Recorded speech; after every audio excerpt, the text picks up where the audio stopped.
Hello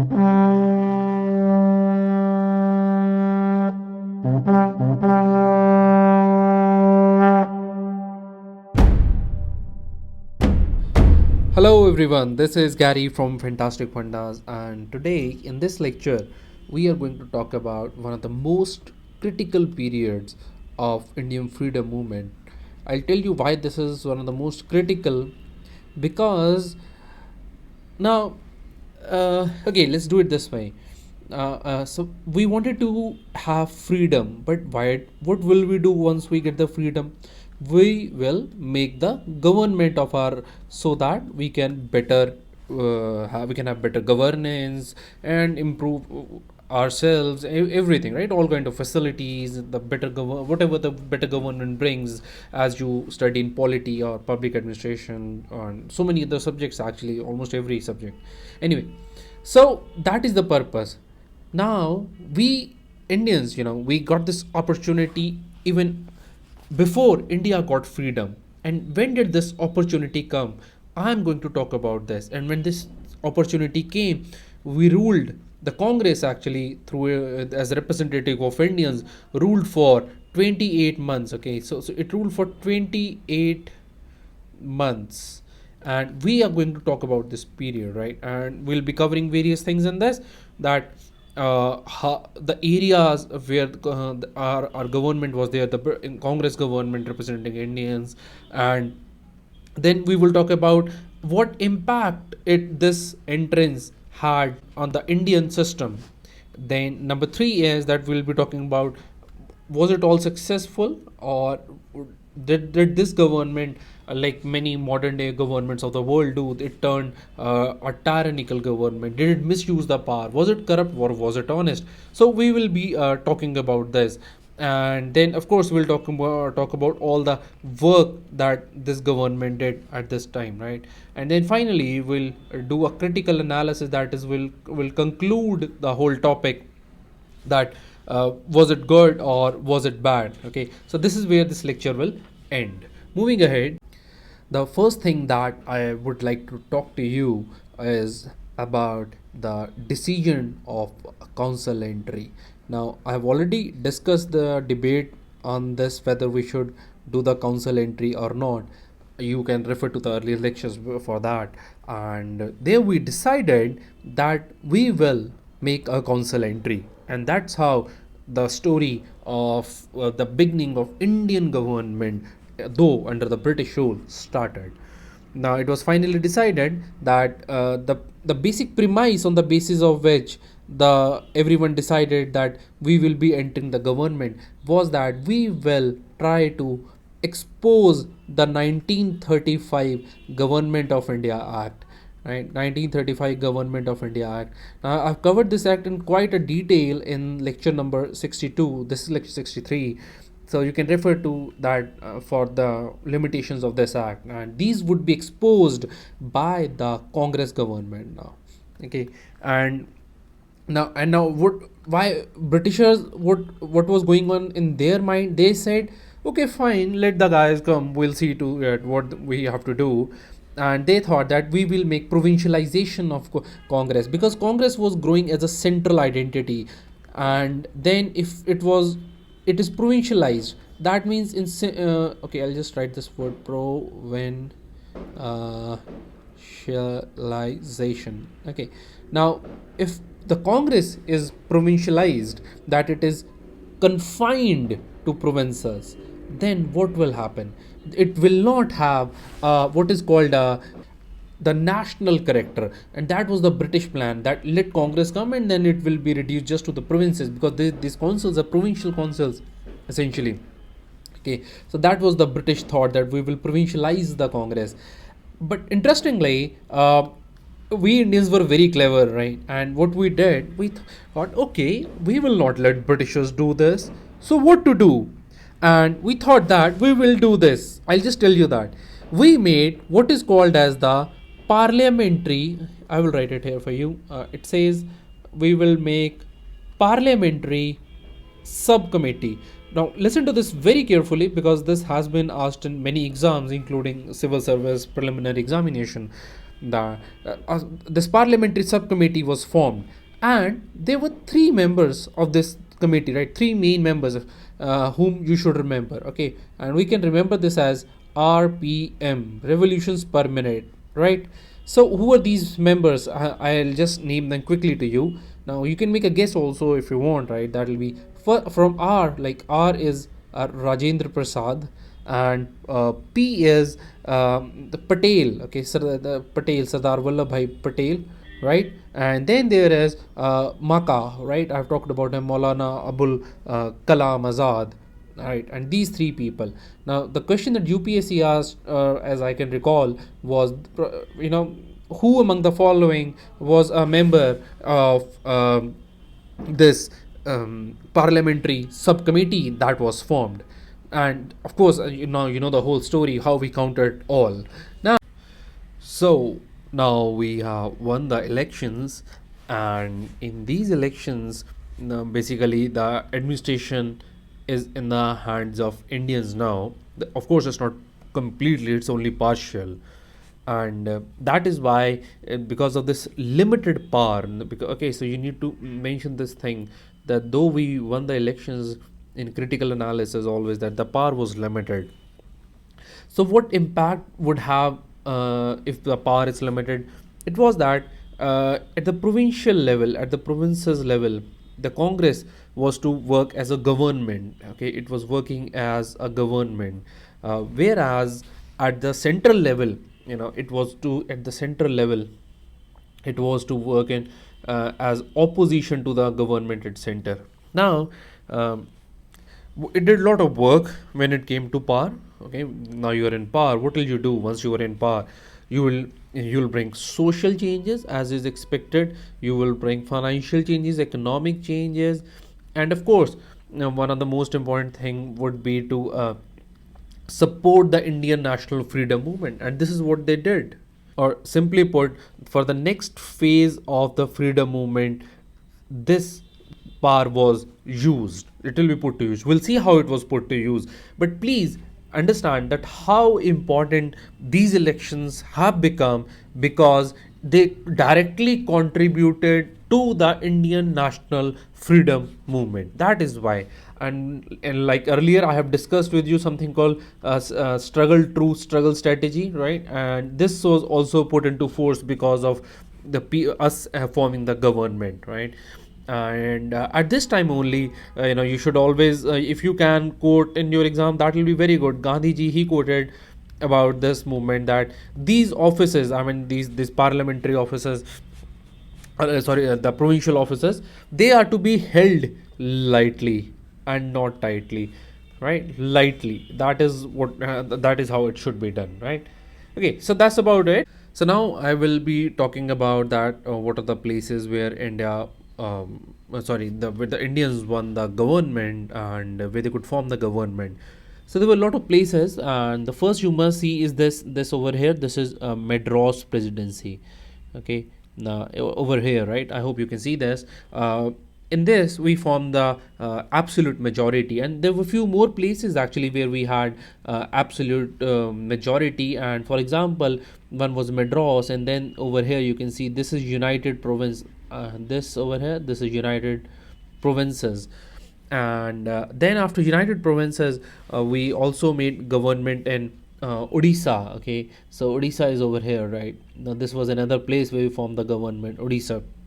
And then in Bombay Presidency also we could make the government. This over here, this is Bombay Presidency, right? This to the western part side of the India. This over here, this is Bombay Presidency.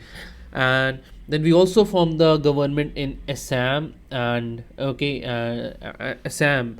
And over here, this somewhere, yeah, I think this is written here, this is Assam, right? And then over here you can see the northwestern frontier province. I'll just zoom in for you.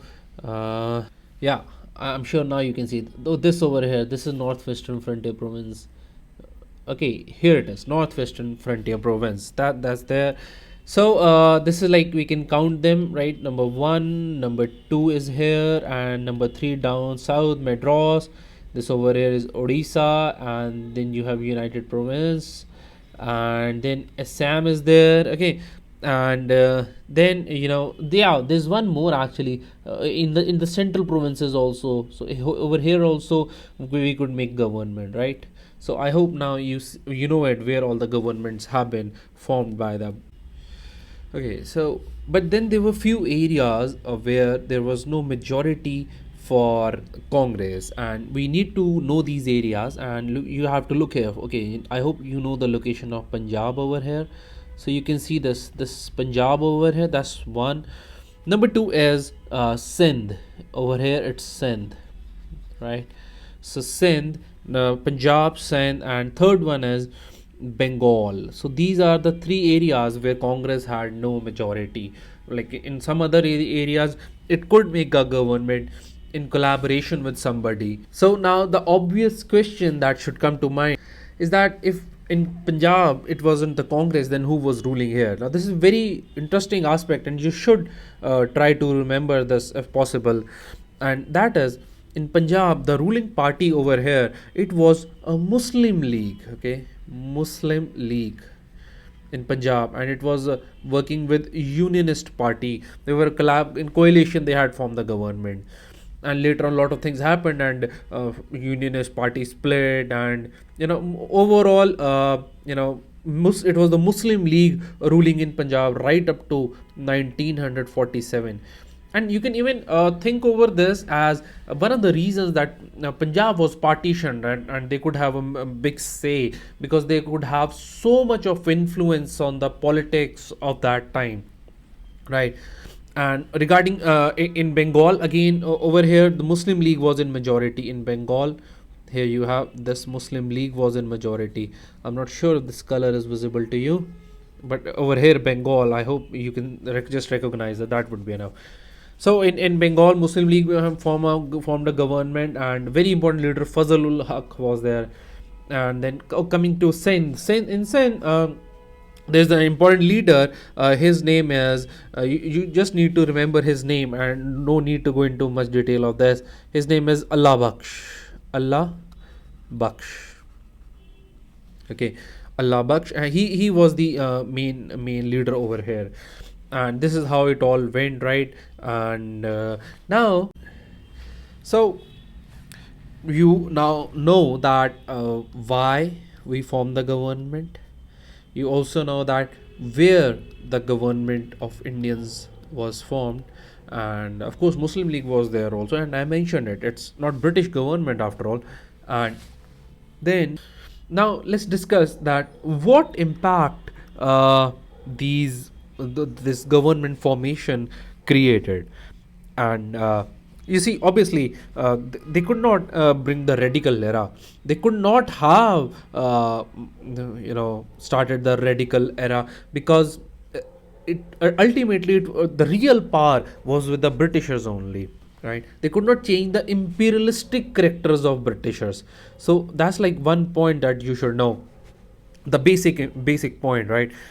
But then that does not mean that they were quiet, and just because they could not be radical, so they did not do anything. They did a lot of things, and we will just discover those things, what those were. Okay, they tried to improve the condition of the people. Of course, that was under the limitations of 1935 Act. So we can they can anyone ask you, well, like, what were the limitations of the Congress government that was formed in these elections? So you can always mention that the one was the British rule itself, or the imperialistic character of the British rule. Imperialistic character of the British rule. Number two is the limitations because of the Government of India Act 1935, and these are the basic ones. You can always add on as much as you would like to, right? But even in these, they did try to introduce some changes. For example, the Congress ministries at that time, number one is related to salaries. What all they did, they reduced their salaries from 500 rupees that was their salary at that time, and it was reduced to 200 rupees. Now this is very funny thing to observe, because 200 rupees, if we take into consideration all the inflation and all the economic terminology today, it turns out to be somewhere around more than 20 lakh rupees. So that's still a lot of salary. Nevertheless, they did reduce. That's the good part of it, and that's what you should focus on rather than focusing on this. Then that's number one. And number two, they did was they always traveled second or third class in railways, right? And thus they set up very high standards of honesty and public service. This is what they did, right? And then they took many measures, and I am going to now talk about those measures. These were like, the immediate things you can do, and then they took a lot of measures. Let's talk about those measures, and from next page I will be talking now about those measures. So we are talking about number four thing, and which is measures. Let me bring it up. Measures, or you can call them the impacts of the entrance of the Congress here, right? Now before we proceed ahead, I want you to do this exercise. Okay, pick up some pen and paper, and what do you do there? Give this heading and try to think, whenever a new government is formed, right, and especially in this context of India, that the Britishers are ruling, ultimate power is with them, what all can we do? Now you know the history right up to the period before this. Like, I hope you listened to all the lectures before this. Now if you know all the history, what all could have Congress done? That would be your answer. Now if you can just pause this video here and jot down few points, and then we can match up what all could have been done. Okay, now if you're done with it, we can move ahead. Now you see, you will realize that the UPSC exam is very simple exam. You have to think over the points, you have to make points if you do not recall them, right? Because our knowledge is very limited. In my opinion, at least, it is impossible for us to imagine something, almost impossible, which has not been written before, right? Now let's see what see, you can always write people had a sense of victory over the Britishers, right? I'm talking about impacts also, measures at the same time. uh, People suddenly, people who were in jails just a day before were now the heads of all the secretariats the next day, right? Then, yeah, victory, and this led to sense of ownership in people. So you can write all these points, right? This is the impact of winning the election. People had this sense of ownership, right? And then Congress prestige will increase because it is now in power and it has won the elections also. Now Congress, it because prestige increased. Prestige, let me just write it. And after its prestige increase, what will happen? It can prove something. What will it prove? It will prove that we can also rule. We know how to do it, because Britishers were always saying that no, you guys cannot rule, you are not fit enough to rule. No, we just proved it that we can also do this, right? Now obviously, powers and financial resources, all those were limited, and imperialistic character was there, but still, in other words, you can say people had the glimpse of Swaraj. You see, if I tell you that this is how it will be, you will be excited about it. If I tell you that this is how life will be as an IS officer or as some other exam, like whatever job you're looking forward to, if I give you a glimpse of it, you will be excited to get it, right? That's how it worked at that time also. Anyway, so what Congress started doing, it started working on its manifesto. So, they worked on their manifesto, and some of these promises will be fulfilled and some will not be fulfilled, right? The one of the first things which really was troubling our freedom movement, right? Congress will do something which supports a freedom movement ultimately when we are in power. So what will you do? They because provincial governments had got lot of emergency powers, if you recall that, in 1932 through the Public Safety Act. Okay, this was the law under which the provincial governments, they had the emergency powers. So these powers were taken away of them, and this act was repealed, right? And then after this, we had many political organizations which were fighting for our freedom, and also know this, that these political organizations of ours were banned by the Britishers, right? So political parties which were banned, right, this ban was taken off, and now they were free and they could operate normally, right? And Hindustan Seva Dal was one of those parties which was freed at this time from the political ban which was imposed by the British government. Hindustan Seva Dal. Now, a question just might come in your exam that at this time, Communist Party of India, the CPI, the ban on this continued. Now, can you think of why this ban continued? It continued because the ban on was by the central government, not the provincial government, right? The central government was had banned CPI, and only that person can remove the ban who had imposed it. Now, earlier in the state level, what had happened? The provincial government put ban, so provinces could remove it. So this is one important point that you should remember in this lecture, right?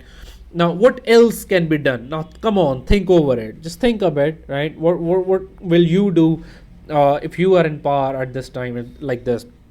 One of the things can be that yeah, there were a lot of media restrictions or the press, right? Let's call it press rather. The press restrictions were there. They were removed by the Congress at this time, and the lot of newspapers were blacklisted. The blacklisting was cut off. Now you see, all these points are nothing special. These are just of common sense. You don't have to remember them. Just sit down and think. What all will you do? So that's all is what's being done. Now, if you think of press, now what's the next thing? Right, look here, up right at the top part. Next thing is police, because police troubles a lot. All the time. So police powers were curbed. So police powers went down. What else was there? Arms, like, right. Arms, people could not carry arms, or only the Britishers could carry the arms, Indians could not. So the restrictions on the arms were removed, right? That's how it was going. Okay, so I can write down words arms here, right? Hij. We're done up to J. Now comes K. K is for Kakori, right? I hope you remember this Kakori conspiracy case. Now, very interesting point. At this time, but a lot of people say that Congress and revolutionaries, they were always at odds with each other. But look here, Kakori conspiracy, there was extremists involved in it. And on the other hand, we have this the Congress government involved in it. What they did, all the people, all the political prisoners, all the revolutionaries which were involved in Kakori conspiracy case, they were freed. A very important point. Please remember this one, because it's a very good point, because such questions are asked by UPSC. This is a very analytical point that should be remembered. Okay, now if anyone is in power, then what will you do? You'll always watch what your opposition is doing. And when Britishers were in power, what they did, they would always misuse rather CID. And what would CID do? It would just go and watch what kind of speeches are you giving, what are you doing to fight Britishers. Now, when the Congress would come, what it will do? It will abolish this. CID will not be able to do all this work. So that's another point over here, right? Now, political prisoners were released, as I said, right? And then a lot of things were done for labor also, okay? So let's talk about what did it do for labor. Now, again, this is another point. A lot of people accuse that the government of that time were at odds with the labor, right? But it was not so. I'll tell you that this over here, right, using this power, it supported laborers a lot, right? It basically focused that there should be industrial peace. And what happened that at that time, that conciliation machinery was brought, okay? Conciliation was started, and then so that this led to lesser number of strikes. This reduced the strikes. So that's another impact. And regarding labor only, one very important point that you cannot afford to miss in this exam is that they passed the Industrial Dispute Act. Now, this is a very important point because of the recent labor reforms by the present NDA government. So, 1938, this was done. Industrial Dispute Act was passed, and it was basically Industrial Dispute Act. What was the philosophy of this act? The philosophy of this act was very simple. It said that class collaboration, right? We want collaboration. Okay, I'll just write it here. It said collaboration and not conflict. That's what we want. We want peace, right? And so there were no strikes, lesser number of lockouts, all these things were happening, right? And not just this, there's more to it. Even, can you still think of any point, right? If you can think, wonderful. because that's how you can clear the exam, by thinking. This exam is about thinking, right? So let's talk about the next point, and this point is about the social reforms. Social reforms. uh, so I'll just clear the screen and we'll start from here, right? So what are the social reforms that took place at this time? Number one was, of course, right, when it comes to social reform, number one thing is about the untouchability. Now, this issue is not that much prominent today as it was at that time, but you have to imagine it, right? How it worse it must have been. So, advancement of untouchables or the Harijans, this was the focus. Okay, actually, the untouchables, they were called as Harijans by Gandhi Ji. Harijan means the children of the God, right? And what was one of the important issue was the temple entry. So that was another focus of the Congress at this time. And then all those things which you will read in Article 15, especially, that is access to public office, public source of water like ponds and roads, and Article 15 of Indian Constitution. So much of that you can actually think, whatever is there. If you know polity, you can write your history well. If you know your history, you can write your polity well. So everything in exams, entrance exams especially, is interconnected, right? So number of scholarships for Harijans were there, right? Scholarships were brought, and then more number of Harijans in police and government services, so all this, right? Number two is regarding primary, technical, and higher education. So this can be an independent question also, that they did nothing for education, that they did a lot for education. Well, they did a lot, because at this time you can see that they were focusing on the primary, technical, and higher education. And what else will you do in social reforms? Think over it. It can be health, right? They definitely did a lot for health, especially public health, and especially for the sanitation in the public sphere, right? And this is how it was done. Even the one very interesting point is that now at this time automobile manufacturing was promoted. Automobile, you see, okay, now see, I help you write better answers also for your exam. How? Let me tell you. Now, suppose you don't remember this modern technical higher education was promoted. You just write one word for it. Modern education was promoted. Now, this is the word even NCRT uses this word. At 12th class NCRT, they use the word modern education rather than primary, technical, and higher education. You see, whatever, don't miss a point. Whatever the point be, don't miss a point. You can change a little change the vocabulary can help you if you can unable to write the exact point. But please do write it, right?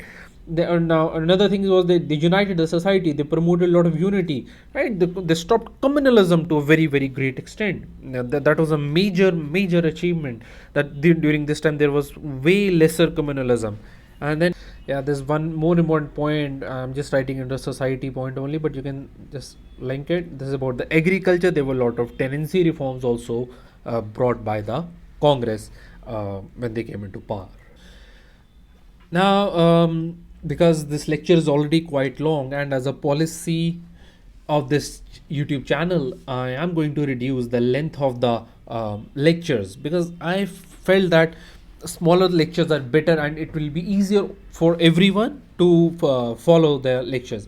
So what I'm going to do, I'll just stop this lecture here, and in the next lecture I will be covering the weaknesses of the Congress, right? Number one. Number two, then I'll cover to the second basic aspect. One is the strengths and the weaknesses, and the second basic aspect of this Congress in power, and then we will do the critical analysis of the whole thing, which is very important for your exam.